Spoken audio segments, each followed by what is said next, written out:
Hello and welcome everyone. Thank you so much for taking time to join us today for this exciting webinar by Boundless and EB1A Experts. I am Yamini and I'll be your host for today's session. We know how complex the EB1A process can feel, and two of the most commonly misunderstood criteria are exactly what we are here to address: original contributions and critical capacity. So, first, we have attorney Andrew Harris Smith, a seasoned immigration attorney who's helped hundreds of professionals navigate EB1A process with clarity and success.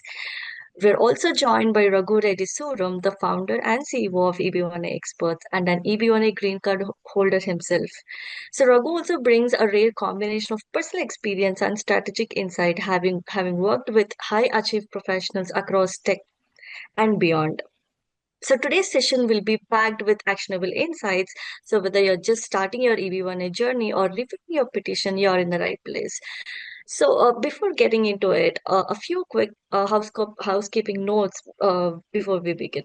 So, this session will be recorded and will be sharing with the registrants. And please use the Q&A box to submit your questions so we'll address as many as possible during the webinar.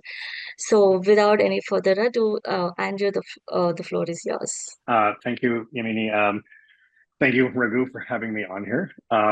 Excited to talk to everyone today about the sort of what I think a lot of people think are two of the very most important EB1A criteria, and that's original contributions as well as critical role or critical capacity, and talk about a little bit of the differences and approaches to building evidence for both of them. We can go ahead. Sure. Yeah, just for everyone, like there is some internet connectivity issues, like where Yami and I are located. So just bear with us if there is any disturbance in the internet connection. Over to you, Andrew. Yeah, so I guess I'd like to start by kind of just speaking generally about the difference about these two criteria. I think although they are obviously distinct criteria in the EB1A regulations, a few, maybe I would say several years ago, in friendlier, less rigid EB1A adjudication times, it was possible that the distinction between these two blurred. Letters of recommendation could discuss innovations and critical projects, you know, uh, with similar language and in the same capacity.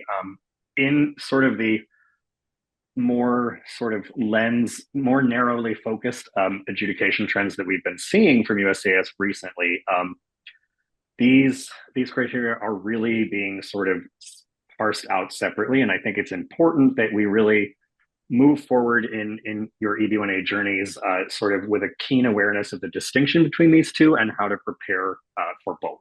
So at a really basic level, I think of this as sort of critical capacity, critical role, I may use that term interchangeably, is sort of inwardly focused on work and projects that you may have done for your employer, focuses on sort of the effect of those internally, that it led to success in very metrics, quantifiable or qualitative metrics. Original contributions focuses sort of outwards, external. It's about your impact on your field at large. So let's move ahead and sort of talk first directly about original contributions. And I'm just going to bear with me, folks, if I read the regulatory language, but I think it's helpful. It asks here that the person's original scientific, scholarly, artistic, athletic, or business-related contributions of major significance to the field.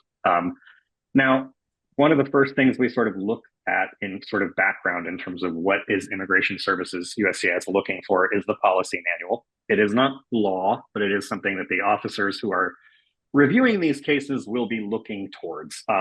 And this tells us a couple of key useful points, that basically we need to show first that the work is original and innovative, and that it impacted the field in a majorly significant way.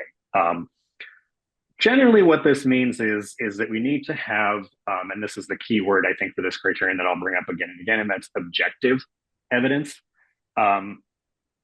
We need, ideally, we're looking for some kind of evidence that a project was funded, or that there was a patent issued for it, or that there's a patent been filed for it, or that a publication has received numerous citations, or that an open source project has been sort of widely cited by other engineers in the field. These are all sort of examples that might demonstrate sort of a sort of impact on the field at large that goes beyond your employer. In addition, of course, I think you all likely know that letters of recommendation are an important part of the EB1A process. They are extremely useful for original contributions. I think what we need to be clear on thinking about building the EB1A profile, thinking about gathering evidence and working on your profile is that, especially for this criteria, the letters of recommendation that you may be securing they're really like a supporting piece of original contributions. They are not the primary piece. So, we ideally are looking for these letters to be from experts, confirming that contributions you have made have impacted the field broadly and why they were significant. So basically, what do these objective, and again, I'll just step back and go over this again, but so to reiterate, we've got sort of two types of evidence for original contributions: objective and then supporting subjective. So patents, citations to articles, other kinds of things are the sort of objective evidence that we're looking for. Subjective, these letters that are going to come from experts who are well versed in the field. Ideally, and we'll talk a little bit more about this in a minute, ideally they haven't directly worked with you, and they're going to be able to sort of explain the impact of your work. Now, this sort of raises a common question that a lot of the EB1As I work with are for IT professionals, broadly speaking, engineers, product managers, et cetera. Some of you may think, well, I don't have patents. I don't necessarily have citations to my scholarly articles. How do I show this?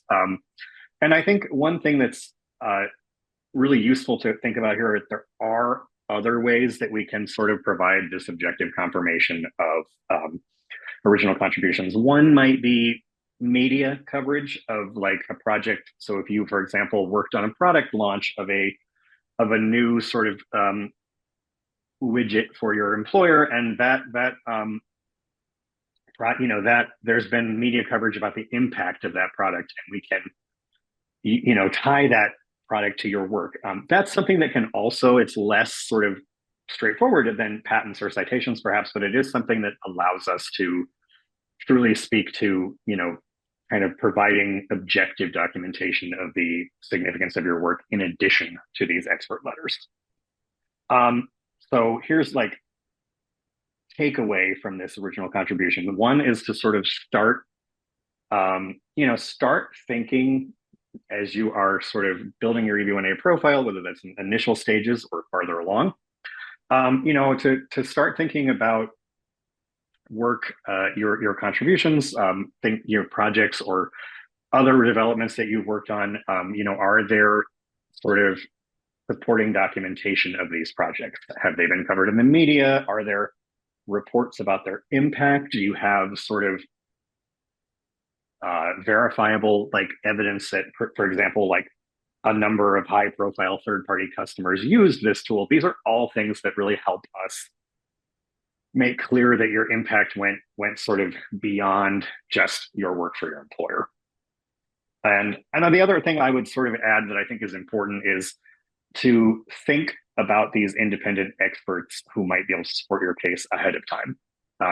Obviously, despite what USAS sometimes tells us in adjudication and RFEs, like, we don't really imagine or expect that the average EB1A applicant is going to cold call somebody in their field of expertise and expect a sort of impromptu letter. These certainly can come from individuals you've met at a conference, that you've communicated with through a editorial group, through an online forum in your field of expertise. What we are primarily looking for here is that they don't come from your employer. Those letters, we'll talk about them next are very valuable for critical capacity, but they are distinct and separate for the sort of letters that we are looking for these original contributions.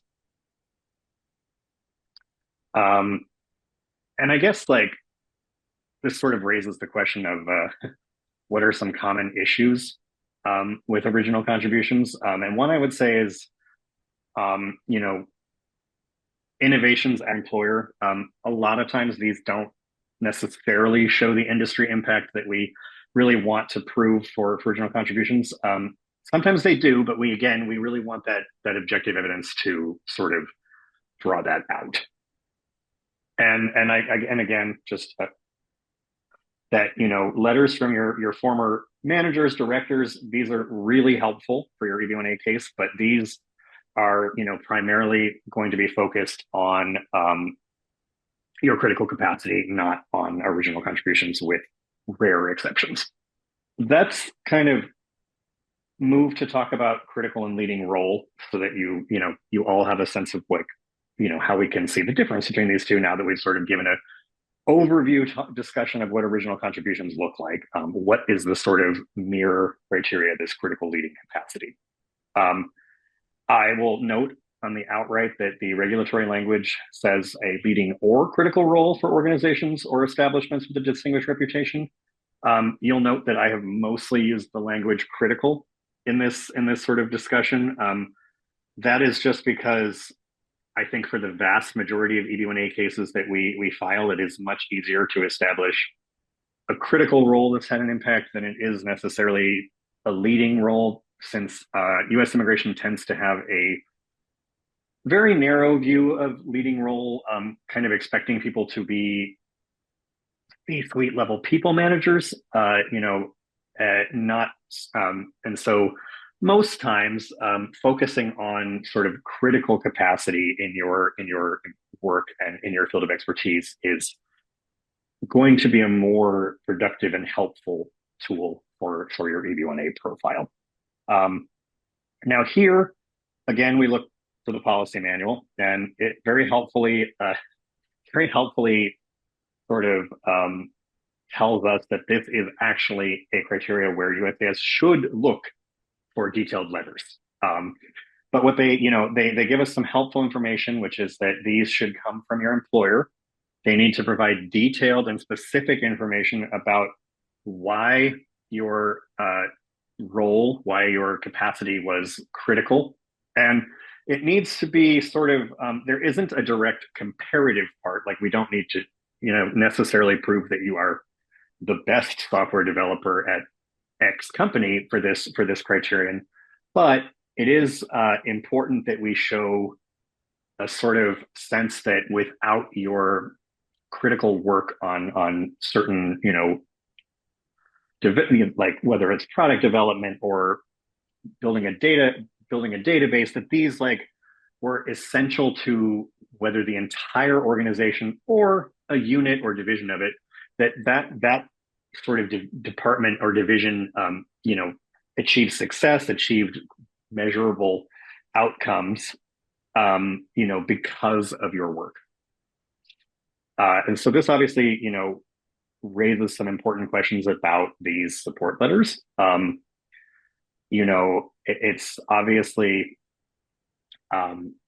really important to build relationships with your current employer, your past employers. I often am asked, I think a really good question, which is like, do I need a letter from every employer I've ever worked at? No, certainly not necessarily. I think always varies on a case by case basis. But I usually, in my own cases, I'm looking to cover like the last 5 to 10 years, sometimes less than that. But and if that's one employer, obviously that's going to be an easier sort of thing. And if it's several employers, then we may focus on the sort of most recent roles that were the most critical and that we can best support.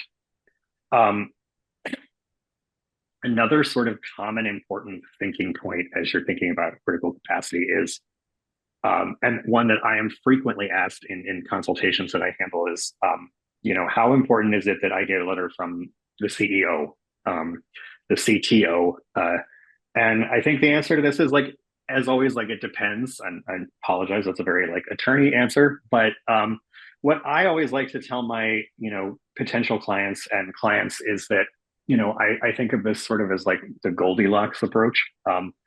We always want to provide the sort of best, um, we want to provide letters from directors, managers who are going to be able to provide the most detail, the best kind of examples about why your work was critical, and who also have sort of the most expertise or high level that we can establish them as sort of an expert able to discuss your critical capacity. So what this does mean is like, when you're faced with a question of, can I get a letter from the CTO who may have a sort of passing familiarity with projects that I've been lead in, or should I get a letter from, you know, the director of software engineering who is active, my kind of skip level manager or manager who is more directly involved in sort of what outcomes my role led to. I always advise that latter, even if it's a slightly less sort of high up the hierarchy. We want the letter that is going to give us the most sort of detail and most proof of your critical role. This sort of adds, I think, flowing from that is we generally want to avoid letters from lateral colleagues. There are rare exceptions to this, but for the most part, I would say in order to prove and evidence that role you've had, at an employer is critical or leading. It really helps to have a sort of manager or supervisor, even if from a different department, to make that clear to immigration services. Also means that those external experts, those independent experts that we talked about being so important for original contributions, these are generally going to be less helpful here. Even though there may be situations where industry experts may be aware of sort of, they may be aware of the impact of certain projects at other companies, especially if they're high, major companies. Generally speaking, USCIS is going to be a little bit more skeptical that they can really speak to your critical role if they're not sort of letters from your employer. And again, to reiterate, sort of what can you be doing to help sort of build and solidify this criterion? Really on a basic level, the EB1A is a long journey. We want it to be, hope that it's a smooth one, but it's really about building relationships in your work. Making sure that you are sort of building a network of managers, supervisors who are going to be willing to support your EB1 case. And I think next would be also, while original contributions, which we discussed before, obviously focuses like much more on this sort of objective evidence. I do want to add that same sort of objective documentation can be helpful for critical role. Media articles that talk about the importance of the new sort of haptics on the iPhone, if you worked on the haptics project for the iPhone, are going to help show why that, like, your role in building that out was successful. Performance reviews, performance awards, internal reports, org charts, these are all things that can potentially sort of help us, flesh out this critical capacity. I don't mind stopping for a couple questions here. Exactly. I was thinking like what as well cover both of the criteria and then take the questions.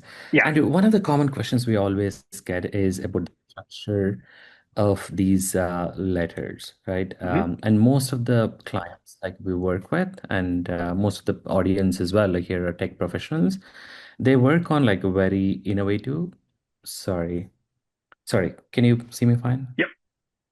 Okay, sorry.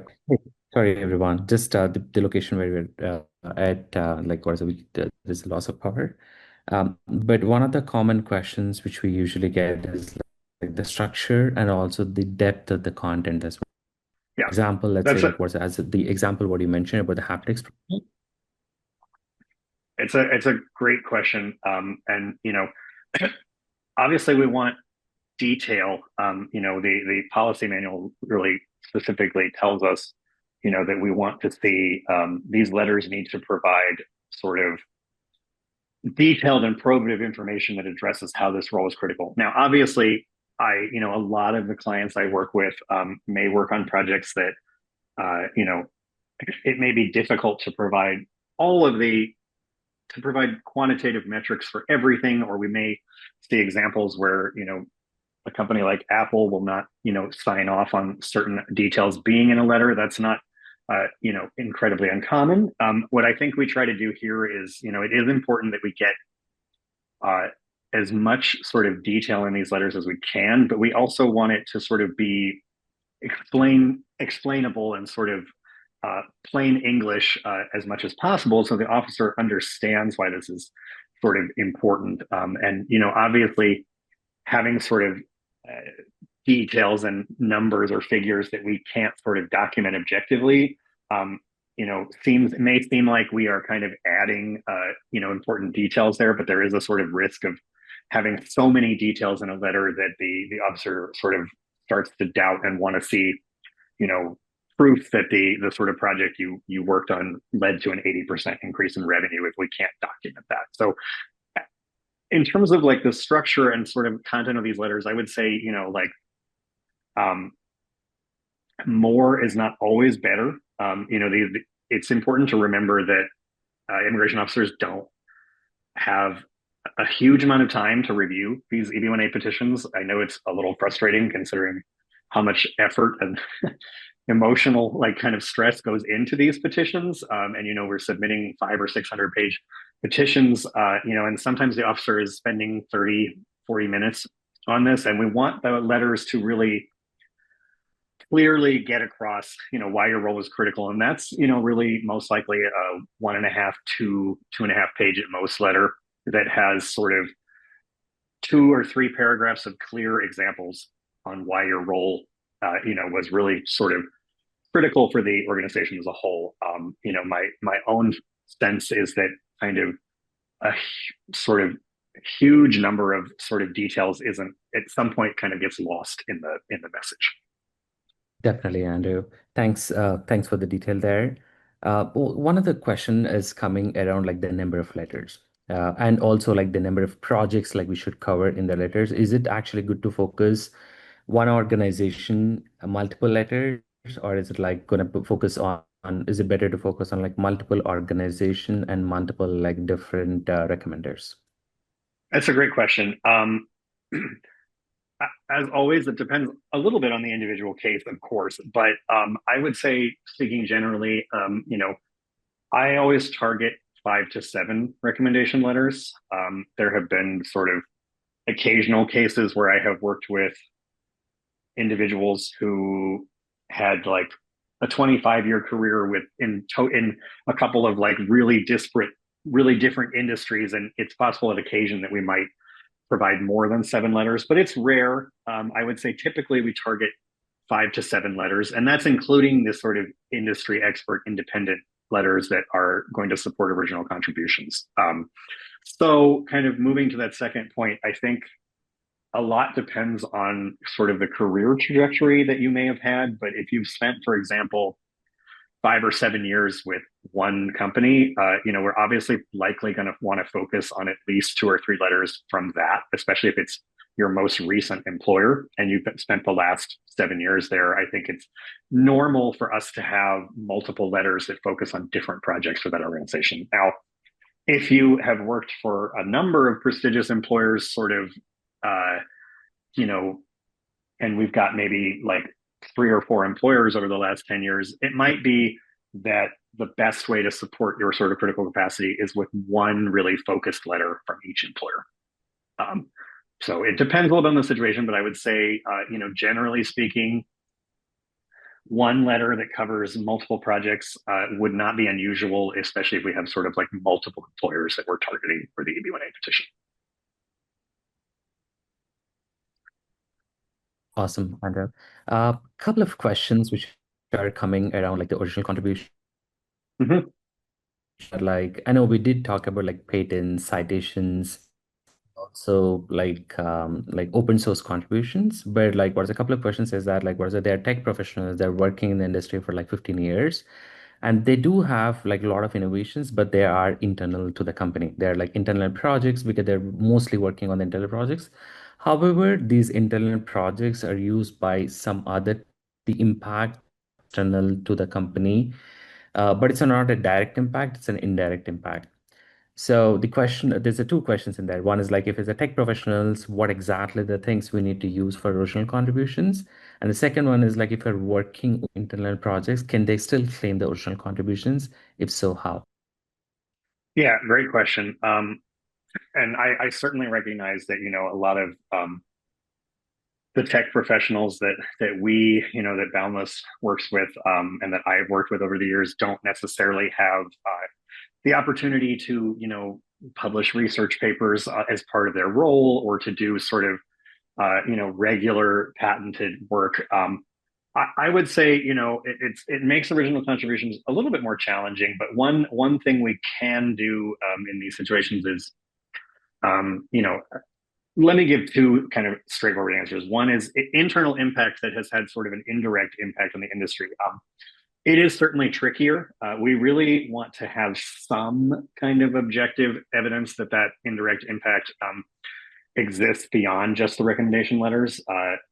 It's obviously those recommendation letters can sort of attest to that indirect impact that has sort of impacted the industry beyond the employer. But I think in the sort of heightened adjudication climate we've been seeing recently, I have been seeing a lot more pushback on those situations where we don't have at least like whether it's media proof or some sort of evidence that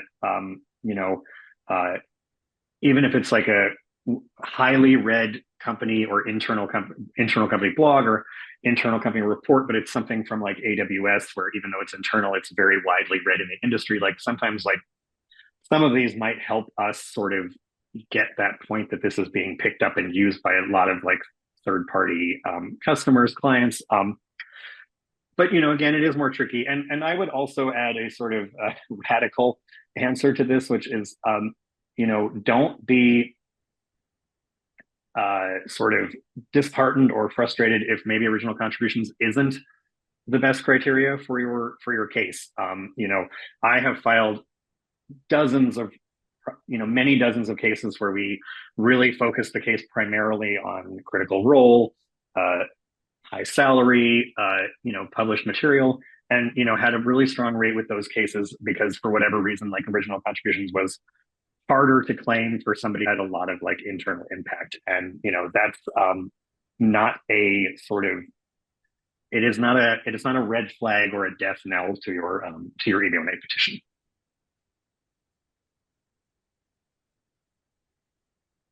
Makes sense. Makes sense. Thanks a lot, Andrew. The other type of questions which we're getting is like more on the RFE trends, Mm-hmm. and especially for solutions and the critical role. The question is more of like out of these two criteria, which is like the most commonly accepted one, and what are the RFE questions that we get like on these two criteria? And the question extension of that question is like, what can be done in apart from like what the evidence is and the structure of like the letters, what you mentioned in the petition to avoid RFEs on these two criteria?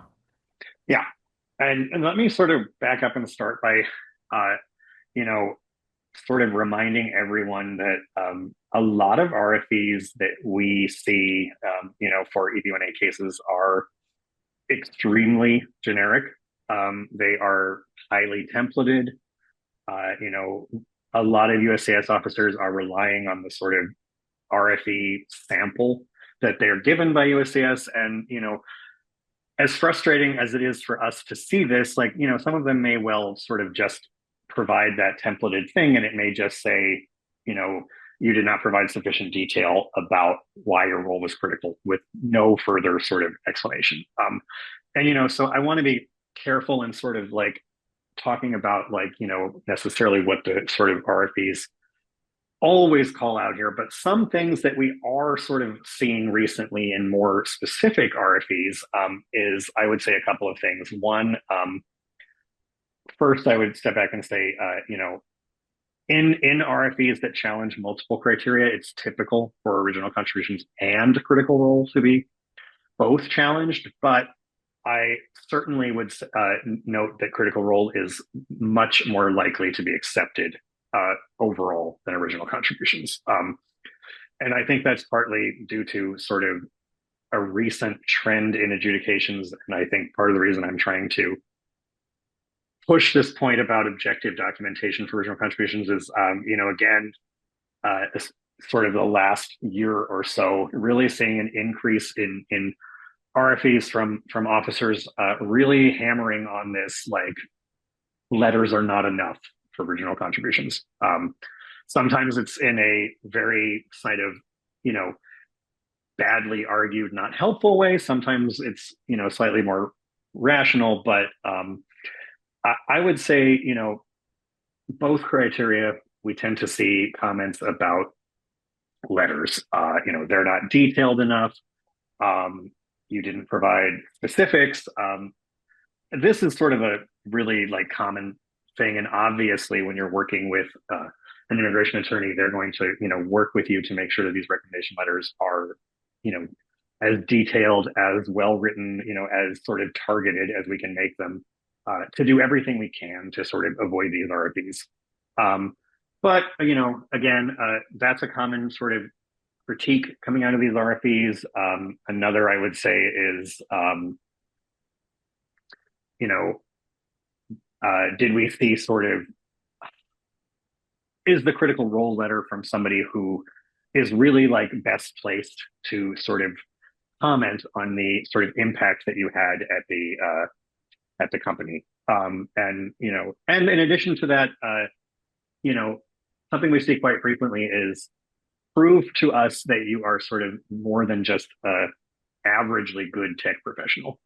And this is something obviously that, like, as you are building your profile and working on the recommendation letters, we will, that we or any immigration attorney is going to help you with. And that's, making sure that, we're targeting the right folks for these and that the critical capacity letters are saying the right things. But we want them to sort of have more targeted language than just, for example, this was important to the company because this project was successful. Like, we need to spell out to USCIS sort of, and, why is this, why was this project like really important to the company, and give us specifics on why you were essential to this project and not just doing your normal job duties. All of these, I'd say, are, things that we saw in RFEs over the last sort of 5 years, but USCIS has definitely, I would say, picked up their sort of nitpickiness in the last several months. So I think, staying on top of this as you're building your EB1A profile, obviously, again, something that, you are not on your own, like, whether that's EB1A Experts or Boundless, we're going to be supporting, that process. But yeah. Awesome. Thank you, Andrew, for a detailed answer there. I know there have been like a few questions, especially like focus on the slide, what we see here. Would you want to cover this? The main question is about the letterhead. Like, what's a few of our clients have been always asked that, like, or say they moved on from the company and they don't have a relationship with the company, so they probably and how much impact the letterhead actually play in the whole petition process? Yeah, that's a great question. And thank you for reminding me to speak about that. It's a question I get almost, like, I would say 80% of consultations I have is, and it's a really good question. I think I won't deny that having your letters on official letterhead is helpful. But I also, would comment that I have seen so many successful RFP responses, original petitions, where, for whatever reason, because the company we've worked at, because the manager is no longer at that employer, as you said, Raghu, and, they're sort of speaking from their current role, but they've moved on, and they're either offering a different letterhead or, aren't able to get letterhead. These are not like sort of critical issues. What I always say is what USCIS really is picky about is, can we corroborate this person's like contact details? So maybe we aren't able to get letterhead, but what we want to make sure is that they're comfortable providing their sort of email, job title, and like where they're working from. Some of them, sometimes I provide phone number. I think this day and age, it's not essential, but we want to make sure that we are sort of making the contact information clear. So, there's somebody knows like this letter is coming from Google or Apple or Meta, even though it's really common for employees for those companies not to be able to get letterhead for their letters. And like, you know, that is sort of a common issue. And again, I always advise that you try to get letterhead, but certainly not a critical problem if not possible. Makes sense. Makes sense, Andrew. Yeah, no, that's one thing which we actually also suggest to our clients as well. Yeah, try for the letterheads, but if not, like what is it, at least add a letterhead with all the contact information of the recommender. Yes. Shows like how good it is. A couple of questions are around the patents. So there have been like many people, at least like I personally know, like what they apply for patent process is a pretty long process. Sometimes Yes. it could take a year, 2 years, or multiple years as well. What stage of the patent do you think like it would add more value to original contributions? That's a great question. I think the short answer is that any patent kind of form is helpful. Obviously, having like a fully issued patent that's commercialized or something is fantastic, and that's like a sort of easy answer for us to show impact. But I think, and in fact, I would note that the USCIS policy manual explicitly says that a patent that is filed can still be supportive of original contributions as long as detailed letters or other evidence explains its significance. So having a patent that is provisional or still kind of pending is not inherently a reason that we can't use that to support the case.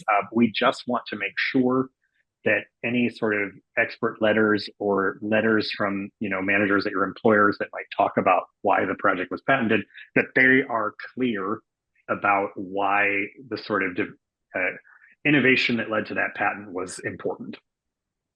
Makes sense. Makes sense. Yeah.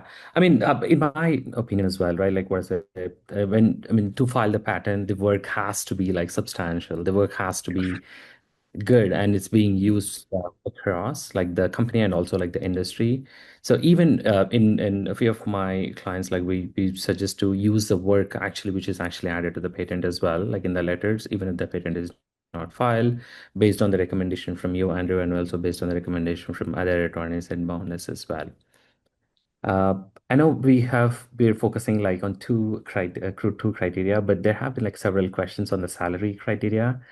Would you want to cover a high level overview about like salary criteria as well, Andrew? Sure, I'm happy to Especially do that. like yeah, yeah, especially on sorry, I think there's a little bit of lag in the two. I mean, like people in the Bay Area, as we know, right? They get equity. There are a lot of different parts of like the whole compensation. You have to use the whole compensation? And especially like what is it? Someone who's not in tech, they might be working in the mechanical or manufacturing, they might not be earning as much. How do they actually structure the salary in order to actually meet the salary criterion? Or would they even actually meet the salary criterion? Yeah, great question. I would say sort of as like a high level approach to the salary criterion. There's a lot of different ways we can approach salary and whether we consider including it. The language of the criterion is clear that it is high salary or other remuneration, and so other sort of bonuses, equity, they are all things that we can sort of consider as part of the total compensation. Now, I think I would note that like USCIS does push back sometimes on equity and other forms of compensation, but we always try to include those because they are plainly allowed by the regulations. What is important is that we can sort of give a clear value to those. So whether that's like past equity or such that is showing up on the W-2, or if we, are able to sort of, it's a startup, but we can provide a sort of detailed valuation for what the equity is worth. Those are all things that are going to help us there. Now, what we do for the salary kind of criteria, thinking broadly, is start in a couple places. I always like to start with government wage data, and look both at your geographic area and at sort of the nationwide, the national sort of average. Obviously, Raghu mentioned a lot of folks are living in the Bay Area, where even a high salary may not necessarily show as like in the 90th percentile in the Bay Area. This can be a time when we want to lean on the sort of national sort of wage data there. And the other thing I would say is, government wage data is not the be all end all. It's certainly a sort of starting place for high salary, but any sort of evidence, any kind of data that that you can gather that sort of shows that you are paid highly compared to similar individuals in a similar field in sort of with similar experience is going to help us, and that speaks to something, Raghu, that you mentioned as part of the question, and that's sort of like people who are in like manufacturing or something different. There is a sort of ability for us, to say this is the comparison based on your sort of specific field of expertise. So maybe that's in an academic university setting as opposed to a major software company. We want the comparison to sort of be as focused on similar profiles to you as possible. And again, a lot of cases that I file and are approved, we don't claim high salary, whether it's because someone is working at a startup and the salary might be lower and there isn't a good sort of equity package to claim, or it's just a role that maybe salary isn't as high. Certainly not. As long as we have strong other evidence for the EB-1A, nothing to be too concerned about. Thanks, Andrew. A couple of questions on like the salary. One is like, is there any standard websites like follow or like portals do you follow to check the salary? And the other question is like, right, the ups and downs of salary. Like, someone could be working at like Meta, but because of layoff, they have to be working for a startup for a lowered salary. So the question is like, is the high salary has to be consistent for a long time? If yes, for how many years it has to be consistent? So there's no hard sort of fast rules here. What I would say is the regulations give us a clear sort of indication that it has had a high salary. So this can be salary in the past, even if you had a really high salary at, for example, as you said, Meta, and then have taken sort of a lower salary after that, that we can still certainly claim high salary in your petition based on that. Whether sort of the salary is consistent over a number of years, obviously that's going to be helpful, and it may be relevant in the sort of final merits step of the EB1A, where we talk about have you sustained your sort of at top of the field, sustained a claim over a number of years, might be relevant there. But the fact that you had a few years of a really high salary and then a slight drop, no reason that we can't still claim the high salary criteria based on that. Thanks, Andrew. Yeah, I know. I wish like we could have added salary criteria into the initial presentation as Oh, well. I'm There are sorry. more questions on the salary. One is like, what type of evidences actually need to be included? Okay, I realized I also forgot to. Can you hear me now, Andrew? Yes. Let me go back to, and I realized I didn't. I'll talk about the evidence. I didn't actually answer the question about websites. Couple of different approaches there that folks can look for. One is the sort of OFC wage data that that would determine prevailing wages for H-1Bs or for perms that you may have filed. That's one place that we look. That is geographically focused. We might also look at the Bureau of Labor Statistics or Career One Stop. Those tend to have more national averages and percentiles for salary, that's also helpful. And then on a sort of non-government side, I would say, any kind of things, whether it's levels, salary.com, Glassdoor, whatever will help give us a clear comparison to your sort of position, experience, and expertise is going to be helpful. And in terms of the sort of formal documentation that we need to provide this, we have some options. It can be W-2s. It could be, I've submitted, tax returns, 1040s for folks. In some cases, especially when there's been a salary jump or increase, we might submit pay stubs to provide a sort of explanation of the year-to-date kind of salary to help extrapolate for the officer what the kind of current package is. Offer letters can be helpful. I don't work with a lot of clients where this is an easy piece of evidence to get, but obviously, like a letter explaining like why your salary was particularly high compared to others in like the field can be helpful, but again, not frequently something that is easy to get for tech professionals. Awesome, Andrew. Thanks for that. Now, let's actually take a step back and look at like what is it, the RFE trends, and there have been like some questions on the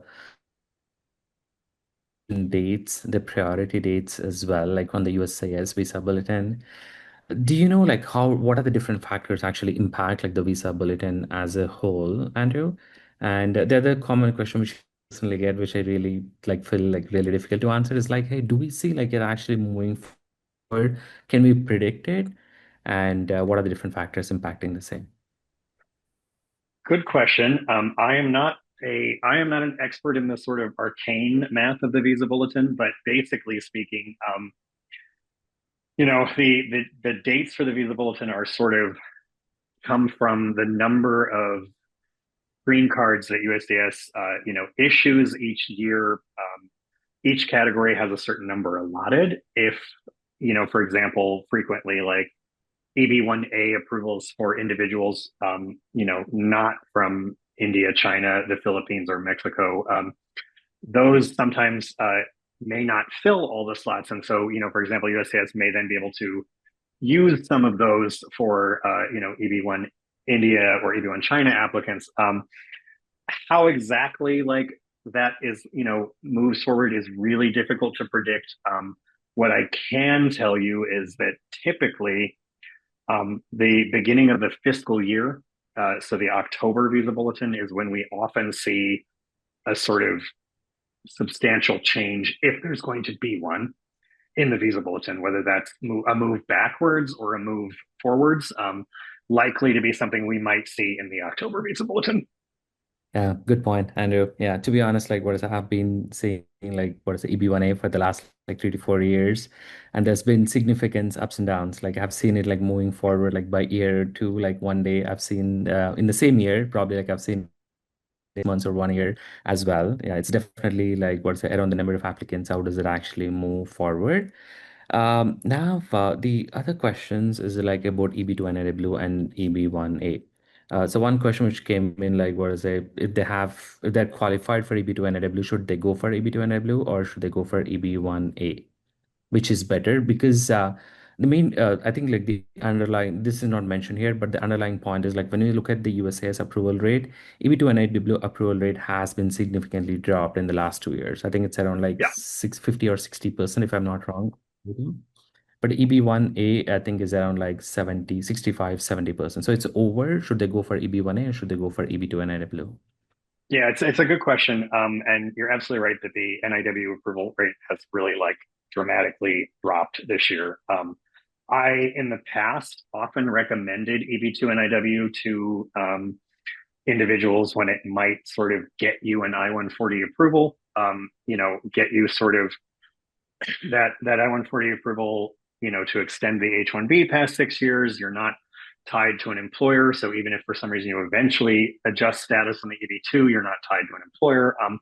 However, I would say recently, unless you have a really strong sort of national impact of your work, that you can clearly document why it's nationally important. I think EB2NIW is not as helpful an option for a lot of folks as it was.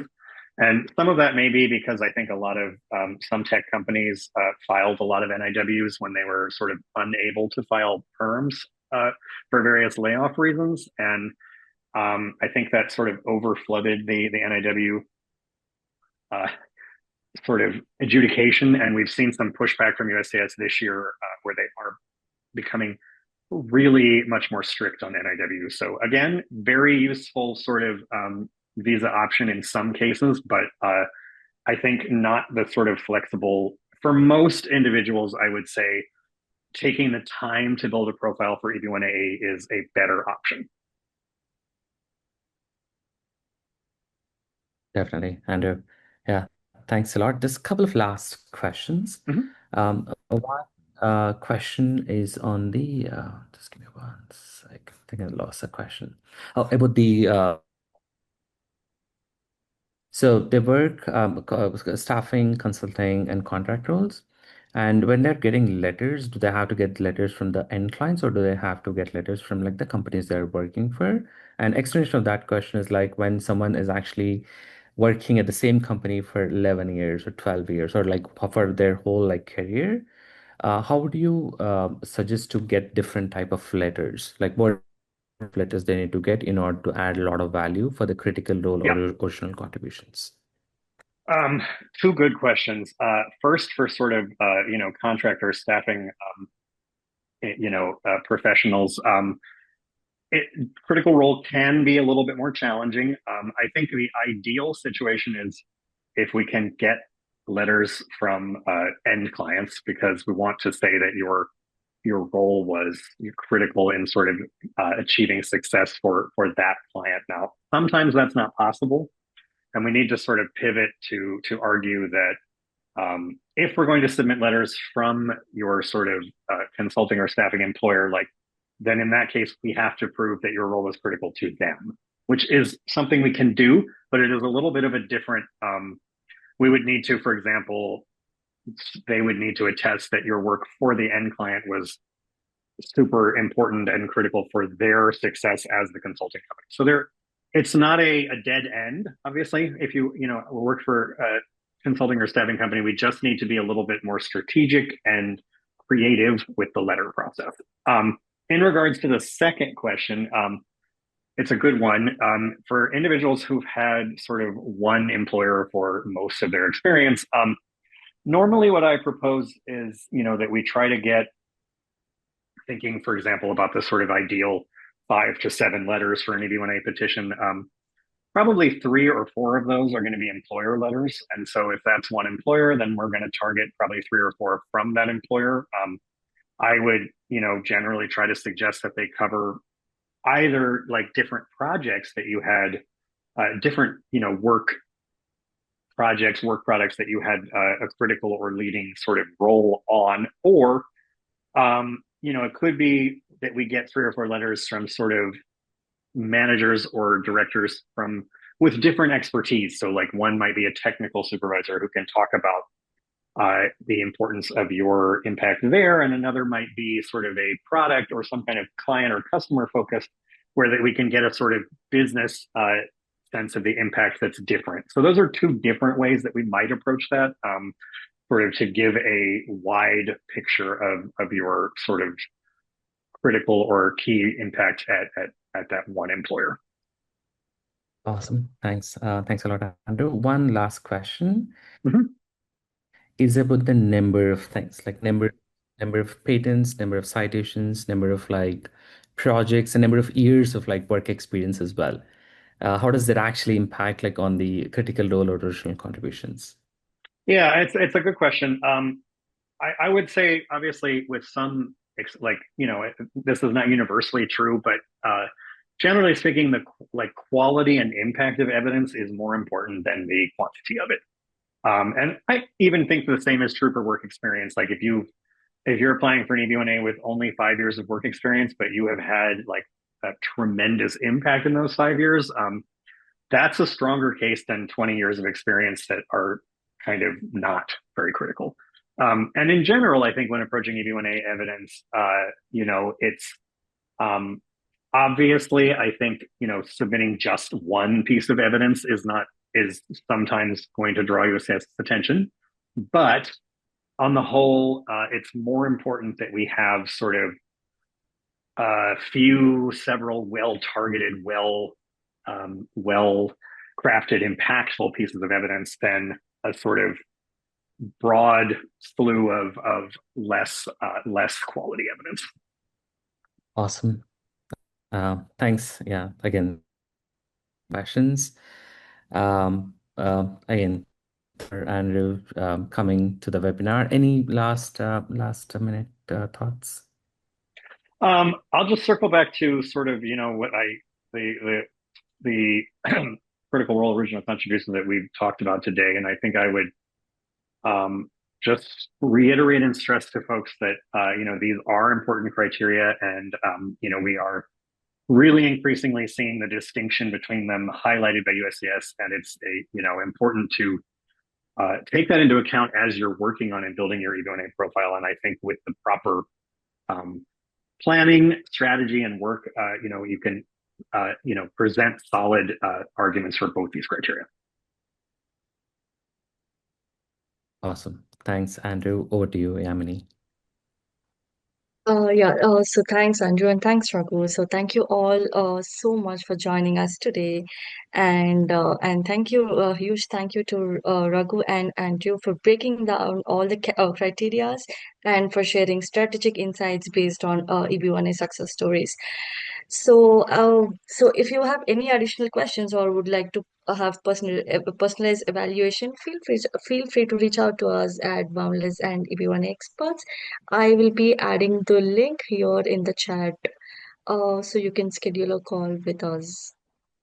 And finally, thank you again for spending your time with us today. Awesome. Thanks. Yeah, thanks a lot, Thanks, everyone. Yamini. Thanks a lot, Andrew.